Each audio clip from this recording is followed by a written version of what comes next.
ரொம்ப டயர்டா இருக்கு. இயற்கையான டேட்ஸ், பாதாம், பிஸ்தா, கேஷு அண்ட் ஹனி கொண்டு தயாரிக்கப்பட்ட லயன் டேட் நட் பைட்ஸ். இனிமே கண்ணை மூடிட்டு கடலை எண்ணெய் வாங்கலாம்.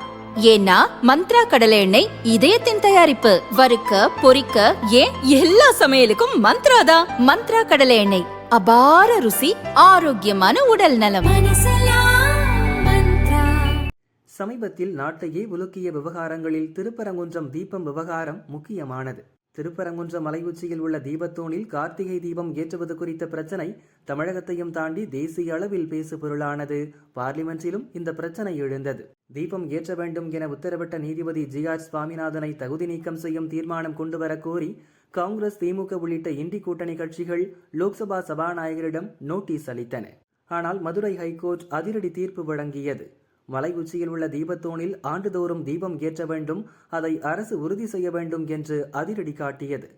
ஏற்கனவே தீபத்தூணில் தீபம் ஏற்ற வேண்டும் என்ற தனி நீதிபதி உத்தரவை செயல்படுத்தாத மதுரை கலெக்டர், போலீஸ் கமிஷனர் ஹைகோர்ட்டில் நிபந்தனையற்ற மன்னிப்பு கோரினர். இது திமுக அரசுக்கு ஏற்பட்ட மிகப்பெரிய தோல்வியாக பார்க்கப்படுகிறது. இந்நிலையில் 16வது சட்டசபையின் கடைசி கூட்டத்தொடர் இடைக்கால பட்ஜெட் தாக்கலுடன் நேற்று முன்தினம் துவங்கியது. பட்ஜெட் மீதான விவாதம் நேற்று துவங்கிய நிலையில் எதிர்க்கட்சித் தலைவர் பழனிசாமிக்கும் அமைச்சர்களுக்கும் இடையே 1 மணி நேரத்துக்கு மேலாக பல பிரச்சனைகள் குறித்து வாக்குவாதம் நடந்தது. ஆனால் அதிமுக, பாஜகவினர் என எதிர்க்கட்சியினர் யாரும் திருப்பரங்குன்றம் பிரச்சனையை எழுப்பவில்லை. பாஜக சார்பில் நேற்று யாரும் பேசவில்லை. இதுகுறித்து பாஜக நிர்வாகி ஒருவரிடம் கேட்டபோது, கடந்த கவர்னர் உரை மீதான விவாதத்தின் போது பாஜக மற்றும் அதிமுக எம்எல்ஏக்கள் திருப்பரங்குன்றம் பிரச்சனையை எழுப்பினர். அவை அனைத்தையும் சட்டசபை குறிப்பிலிருந்து சபாநாயகர் நீக்கிவிட்டார்.